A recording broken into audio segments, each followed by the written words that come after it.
ஆண்டவர் இயேசுவில் பிரியமான சகோதர சகோதரிகளே, அன்னையின் அன்பு பக்தர்களே, உழைப்புக்கு உண்டு உயர்வு. வெற்றி பெற அனைவருக்கும் விருப்பம் இருக்கின்றது.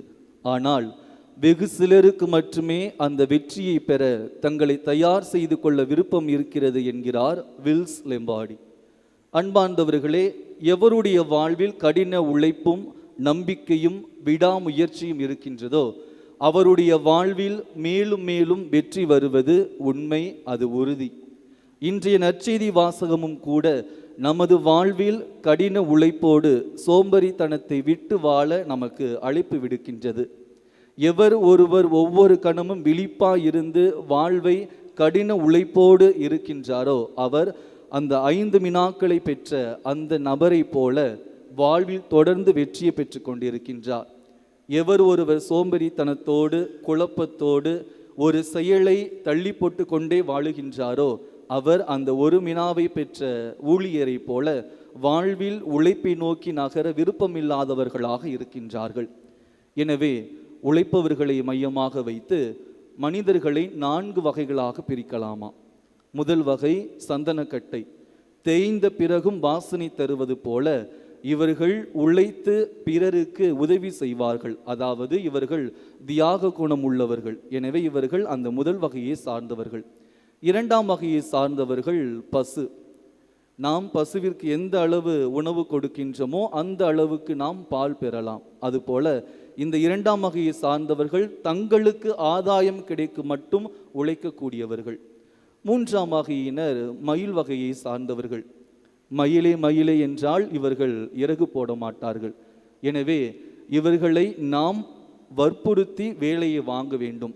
இவர்களாக முன்வந்து எந்த வேலையுமே செய்ய மாட்டார்கள். இவர்கள் அந்த தன்னார்வம் என்ற அந்த பண்பு இவர்களிடம் இருக்கவே இருக்காது.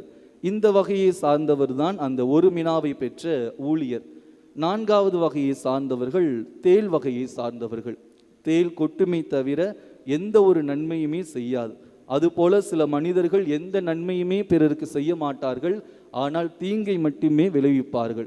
எனவே இந்த 4 வகையில் நாம் எந்த வகையில் இருக்கின்றோம் அல்லது இருக்க போகின்றோம் என்பதனை நாம் சிந்திக்க வேண்டும். எனவே அன்பார்ந்தவர்கள், நமது வாழ்வில் நாம் வெற்றியை பெற உயர்வை பெற வேண்டும் என்றால் 2 பண்புகளை நாம் கடைபிடிக்க வேண்டும். முதலாவதாக கடின உழைப்பு. வெற்றி இனிப்பானது, அதன் ரகசியம் வியர்வையாகும் என்று நேரு கூறுகின்றார்.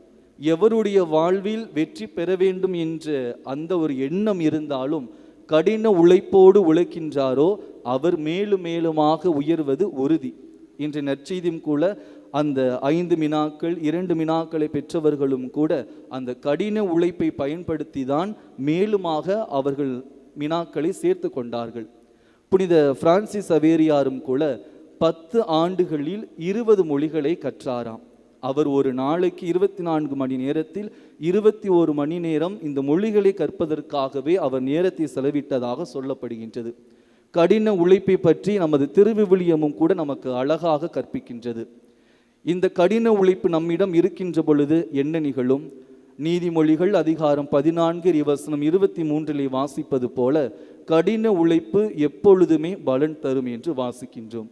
இந்த கடின உழைப்பை யார் ஏற்படுத்தியது? கடின உழைப்பையும் உழவு தொழிலையும் ஒருபோதும் இருக்காதே, இது உன்னத இறைவனால் ஏற்படுத்தப்பட்டது என்று சீராக் அதிகாரம் 17 இறைவசனம் 15 நாம் வாசிக்கின்றோம். ஆக இந்த கடின உழைப்பு நம்முடைய வாழ்வில் இல்லை என்றால் என்ன நிகழும்?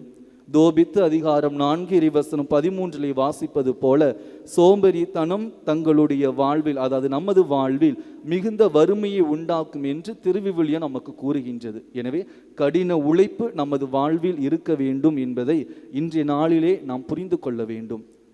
மிகப்பெரிய நற்செய்தியாளராக விளங்கிய புனித பவுலும் கூட தான் பணியாற்றி நேரம் போக மீதி நேரங்களில் தொழில் செய்து தனக்கு வேண்டிய வருமானத்தை ஈட்டி கொண்டதாக திருத்துதர் பணிகள் அதிகாரம் 20 இறைவசனம் 34 வாசிக்கின்றோம். என்னுடைய தேவைக்காகவும் என்னோடு இருப்பவர்களின் தேவைக்காகவும் இந்த என் கைகளை உழைத்தன என்று புனித பவுலடியார் கூறுகின்றார்.